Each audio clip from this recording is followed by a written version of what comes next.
अब हम देखेंगे पाइथन में स्ट्रिंग्स कैसे काम करती हैं। तो मैंने यहाँ एक वेरिएबल लिया है var और उसके अंदर मैंने अर्पण कोड डाला है। मान लीजिए मुझे अर्पन्स कोड करना है या मतलब अपॉस्ट्रफी एस करना है। तो यहाँ आप देखेंगे कि मेरा कोड थोड़ा चेंज हो गया है, मेरा ये लिखा हुआ वाइट हो गया है क्योंकि ये दिखा रहा है कि ये एक एरर है। क्योंकि यहाँ मैंने स्ट्रिंग इनिशिएट करी एक सिंगल कोट से, फिर मैंने एक और सिंगल कोट लगाया जो कि मैं अपॉस्ट्रफी की तरह मीन करता था, बट वो एक स्ट्रिंग के एंड की तरह लिया। मतलब यहाँ से यहाँ तक पाइथन को ये स्ट्रिंग लग रही है और इसके बाद एस कोड से पाइथन को समझ नहीं आ रहा है इसमें क्या हो रहा है। और यहाँ पे एक और स्ट्रिंग स्टार्ट हो रही है पाइथन के लिए जो इधर एक और सिंगल कोट लगा है। तो ये एक एरर हो जाएगा। मान लीजिए हमें एक सिंगल कोट स्ट्रिंग्स के अंदर रखना है तो हमें बाहर की स्ट्रिंग डबल कोट्स करनी पड़ेगी। तो ये दोनों मैंने डबल कोट्स में कर दिया और ये मैंने सिंगल कोट में करा। अब मैं जब प्रिंट करना चाहूँगा इसे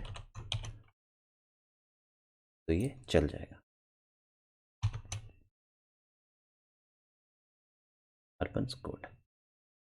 अब मान लीजिए मुझे सिंगल कोट में अंदर डबल कोट चाहिए, तो मैं यहाँ पे सिंगल कोट लिखूँगा लेकिन यहाँ पे इसे मैं डबल कोट कर दूँगा तो भी ये चल जाएगा।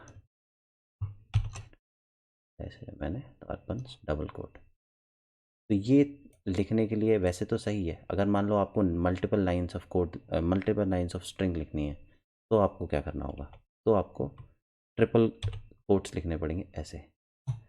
अब इसके बीच इस लाइन के बीच में आप हाय, जैसे कि आपको अगर किसी को ईमेल भेजना है हाय XYZ,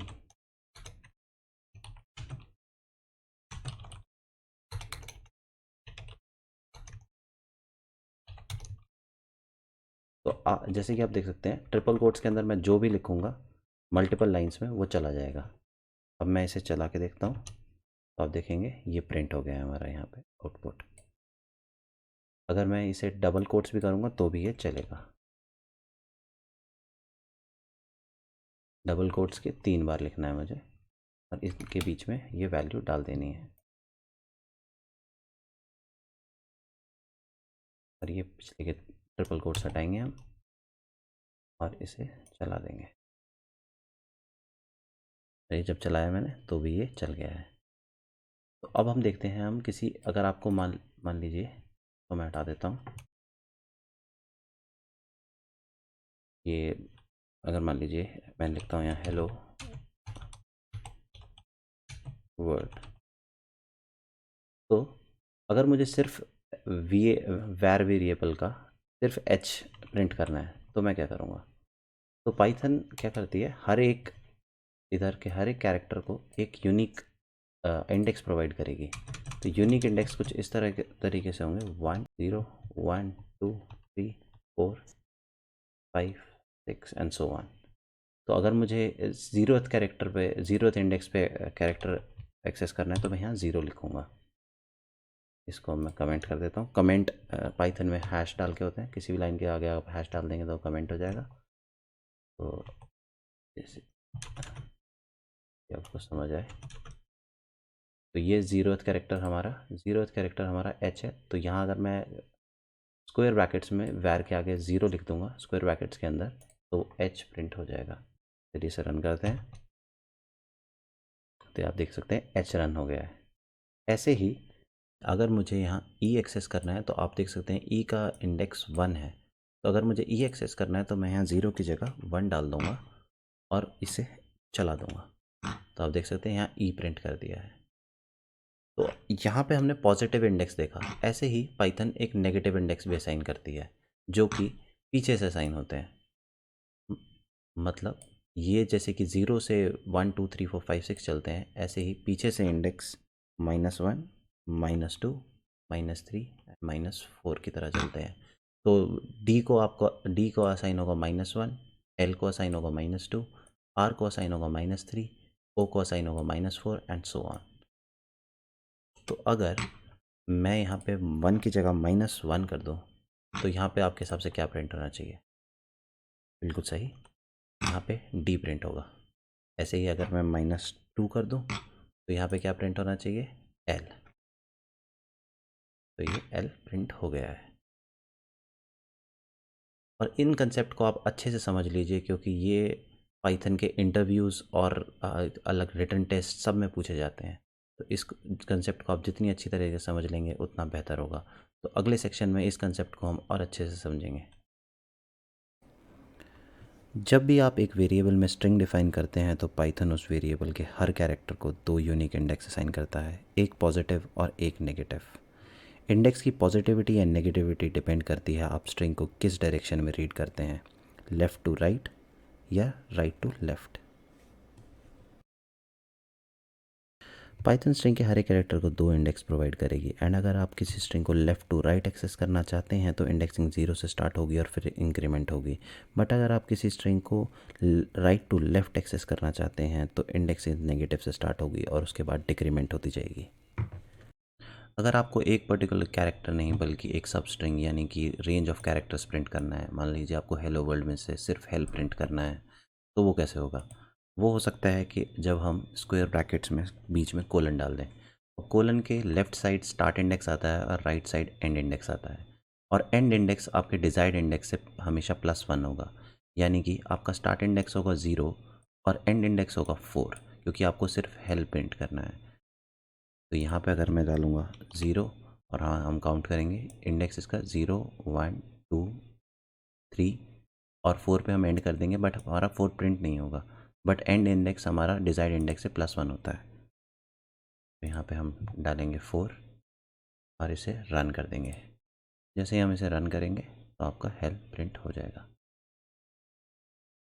मान लीजिए आपको R L and D print करना है, तो एक तरीका होगा कि हम उसे उसकी पॉजिटिव इंडेक्सिंग देखें और वो जहाँ भी आ रहा है यहाँ से काउंट करते जाएं 0 1 2 3 एंड जहाँ भी आ रहा है वो प्रिंट कर दें, या हम पीछे से उसकी काउंटिंग शुरू करें, और पीछे से काउंटिंग हमेशा नेगेटिव से स्टार्ट होती है, तो -1 -2 एंड -3। तो हमारा स्टार्ट इंडेक्स लेफ्ट साइड लिखते हैं हम -3, और एंड इंडेक्स होगा, एंड इंडेक्स हमेशा डिज़ायर्ड इंडेक्स से +1 होता है, बट यहाँ एंड इंडेक्स हमारा बिल्कुल एंड है, तो यहाँ हम खाली स्ट्रिंग भी छोड़ सकते हैं। और अगर आप एंड इंडेक्स -1 डाल देंगे तो -1 वो प्रिंट नहीं करेगा, क्योंकि वो डिज़ायर्ड इंडेक्स से +1 होगा, तो हमेशा लास्ट इंडेक्स वो प्रिंट नहीं करता है। तो इसे हम अगर खाली छोड़ेंगे तो इसका मतलब होगा ये एंड है। तो अब इसे एक बार रन करके देखते हैं। RLD आपका प्रिंट हो गया है। अगर आप इसे स्टार्ट इंडेक्स भी खाली छोड़ देते हैं तो भी ये चल जाएगा, बट पूरी स्ट्रिंग प्रिंट हो जाएगी आपकी। तो इसका मतलब ये है कि स्टार्टिंग से लेके एंड तक उसे प्रिंट करना है। इस कोलन के बाद इसमें एक और कोलन आता है जो कि हमें डायरेक्शन बताता है कि हमें किस डायरेक्शन में पाइथन इंटरप्रेटर उस स्ट्रिंग को रीड करेगा। तो अभी तक हम देखते आ रहे हैं कि पाइथन इंटरप्रेटर यहाँ से शुरू होता है, लेफ़्ट से शुरू होता है, राइट से रीड करता है। बट अगर हम उस इधर डायरेक्शन -1 दे देंगे, इसका मतलब पाइथन इंटरप्रेटर यहाँ से रीड करेगा, राइट से रीड करेगा और लेफ़्ट तक उसे प्रिंट कर देगा। तो इसका मतलब अगर स्टार्ट इंडेक्स स्टार्ट है और एंड इंडेक्स आपका एंड है और यहाँ आपने -1 डाल दिया है, तो वो स्ट्रिंग को रिवर्स कर देगा। अगर हम इसे चला के देखेंगे तो ये देखिए आपकी स्ट्रिंग रिवर्स हो गई है। तो यहाँ पाइथन इंटरप्रेटर को माइनस बता रहा है कि उसे स्ट्रिंग को राइट टू लेफ़्ट रीड करना है, और 1 बता रहा है कि उसे एक भी इंडेक्स छोड़ना नहीं है, सारे इंडेक्स प्रिंट करने हैं। अगर मैं यहाँ -2 कर दूंगा तो वो एक इंडेक्स छोड़ के एक इंडेक्स को राइट करेगा। अगर इसे रन करके दिखाऊं तो मैं आपको, तो हर एक ऑल्टरनेट वर्ड प्रिंट हो जाएगा। और अगर मैं यहाँ -3 कर दूंगा तो यहाँ पे ये हर एक 2 इंडेक्स छोड़ के हर एक लेटर प्रिंट कर देगा पीछे से। तो यहाँ ध्यान रखिएगा हमारी string right to left read हो रही है, बट अगर मैं यहाँ एक माइनस हटा दूंगा तो वो लेफ़्ट टू राइट रीड करेगा, बट हर 2 लेटर को स्किप करेगा। देखिए अब यहाँ अगर हम कैलकुलेट करें तो H दोनों 2 इसने स्किप कर दिए, E और L, और यहाँ फिर से L प्रिंट करा उसने, फिर O और स्पेस स्किप करा उसने, W प्रिंट कर दिया, फिर O और R प्रिंट स्किप करा उसने, L प्रिंट कर दिया, और D के बाद D स्किप करा उसने, और उसके बाद कोई लेटर नहीं है इसलिए इसने HLWL प्रिंट।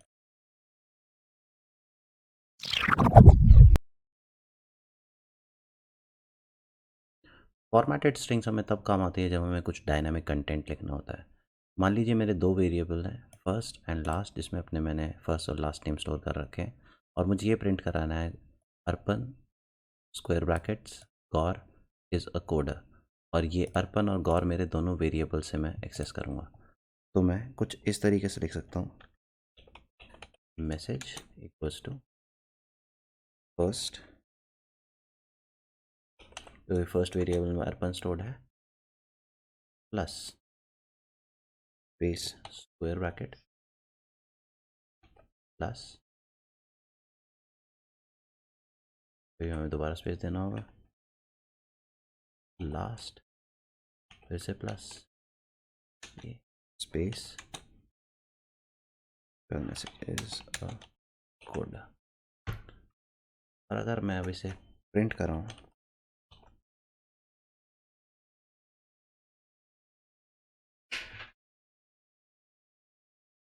रन कराते हैं, तो यहाँ पे अर्पन गौर इज़ अ कोडर। तो ये अप्रोच हमारी परफेक्टली चलती है, बट अगर बहुत सारे वेरिएबल और हमें प्रिंट कराना है तो ये थोड़ी कम्बरसम हो जाती है समझने के लिए, और ये आइडियल तरीका नहीं है पाइथन में लिखने के लिए। तो इसलिए हम फॉर्मेटिंग स्ट्रिंग्स का यूज़ करते हैं। हम कुछ इस तरीके से लिख सकते हैं, जैसे एफ, तो यहाँ हम स्ट्रिंग्स के डबल कोट या आप सिंगल कोट भी लिख सकते हैं, एफ, और यहाँ पे हमें करली ब्रेसेस देने होंगे। जब भी हम किसी वेरिएबल को यूज़ करेंगे तो हम करली ब्रेसेस का यूज़ करेंगे। फर्स्ट, तो यहाँ मैं अर्पन आ जाएगा फर्स्ट में, अंदर लिखेंगे लास्ट,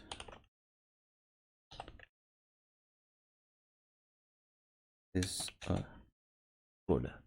तो अब यहाँ देखते ही समझ में आ रहा है कि यहाँ पे हमारा फर्स्ट वेरिएबल आ जाएगा, और ये प्रिंट नहीं होते, हमारे ब्रेसेस कभी प्रिंट नहीं होंगे। हमें स्ट्रिंग इस कोट्स के अंदर वेरिएबल लिखने के लिए हम ये ब्रेसेस यूज़ करते हैं।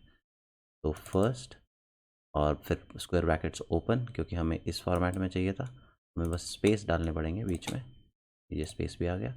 और इसके अंदर हमें लास्ट ये वेरिएबल यूज़ कर सकते हैं, इज़ अ कोड, प्रिंट कराते हैं, तो ये आपका चल गया। तो हम फॉर्मेटेड स्ट्रिंग को कुछ इस तरीके से डिफाइन करेंगे कि हम हमेशा एफ से स्टार्ट करते हैं स्ट्रिंग्स के कोट्स, और उसके बाद जब भी हमें किसी वेरिएबल का So guys, if you like the video, do like and subscribe to the channel. We're gonna share more videos like this, and Hindi में भी tutorials होंगे, English में भी tutorials होंगे. So please do like and subscribe and share.